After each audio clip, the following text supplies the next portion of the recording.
Hey, Dean, it's Monday morning, and I'm just walking home from dropping off one of my kids at school, which is a lovely thing. I get to work from home, get to do that from time to time, which is great. I thought I'd do a quick double update on where immersive is as our immersive rebuild. We've been doing this rebuild in public. For those of you who have followed it in any way at all, you'll see that the updates are few and far between. Not a lot has changed, and that's really difficult. I think we're struggling with how do we make a change in the market, which is incredibly tough. Which I guess is sort of the second part of my update today. So the first part, we've been looking at who we are, what we are, how we sell things, and I think that's how we sell things is becoming more and more difficult. We're finding the good news is we're having more conversations again than we were. So certainly this compared with say Q4 last year, we're sat now happily in Q2, the end of Q2 awkwardly, and it's a bit better. We're finding a huge reluctance to commit from organisations, and that can be at any level. So, our embedded business does not have to be all in. You do not have to have a team of 10 for 10 years. Literally right now, you can have one person for 10 minutes, and that level is still causing problems. And I think that's to do with organisations and their reluctance to hire. We can certainly see from some of the metrics that we look at that hiring numbers are up, as in open roles are up, but it does appear that they're passively being posted, if that makes sense. So an organisation will post a role and just leave that, and if they get applicants, great, and somebody in the office will look at those, great, but there's no driving force.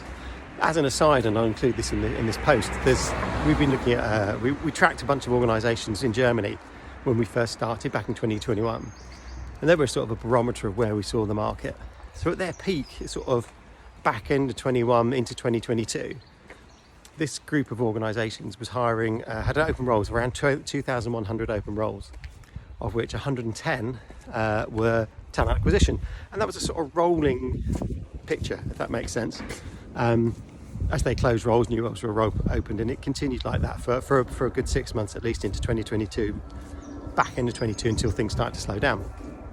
Right now, we've looked at that same bunch of organisations, and the good news is, the hiring number is up. The open roles number is increased. So it's about 2,400, 2,450, something like that. 18 of those are TA roles compared with 110 in the past.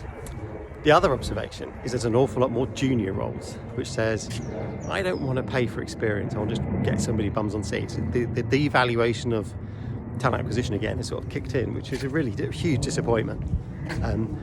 I can't fix that. I wish I could. I will continue to say you're wrong, but people think I'm just selling them something. So right now we're back to that sort of confused market, and for me a confused business. I've got a business which is all about embedded. We also do talent advisory. We help organisations to sort themselves out, and yet that piece is also challenging.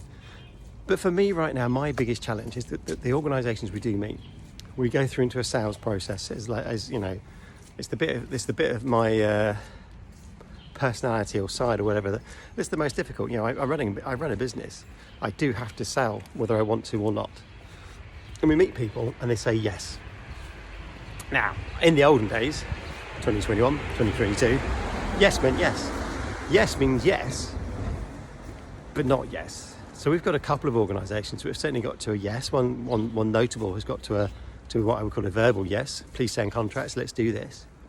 And we're still there, and we're there 2 months later. And so for me personally, it's like, how do you manage that balance of, I really want this business, I really want to close this, I really want to do some work, versus, hey, we're breezy, we're cool, we can wait, which is starting to be difficult because we can't wait forever.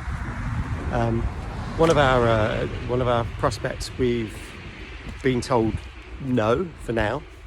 And that was incredibly difficult to take. That was a real personal one. I put an awful lot of time and money, and that's the really tricky bit, the money bit. Really committed. We're all in because it was worth it. And so when these things don't come off, it's incredibly difficult to take.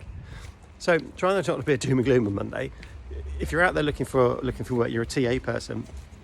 The work is there, but Christ, you're going to have to sell really hard. The question I've got for most people though is, what's the deal with fractional? Why don't people want a part-time TA person to come in rather than a full-time? Fits the embedded model really well. It said we can split our teams up into 2 days here and 3 days there and whatever it happens to be really, really easily. And yet people are still holding off, and rather than sort of leaving it to chance, they're not driving their recruitment forward. So the question is, why no fractional? Number two, when do we think that people are actually going to start pushing forward and do something different? And with that, I'll leave you on a Monday. Comments below, say hello to me, DM me, do whatever you want to do, and we'll talk soon. Bye bye.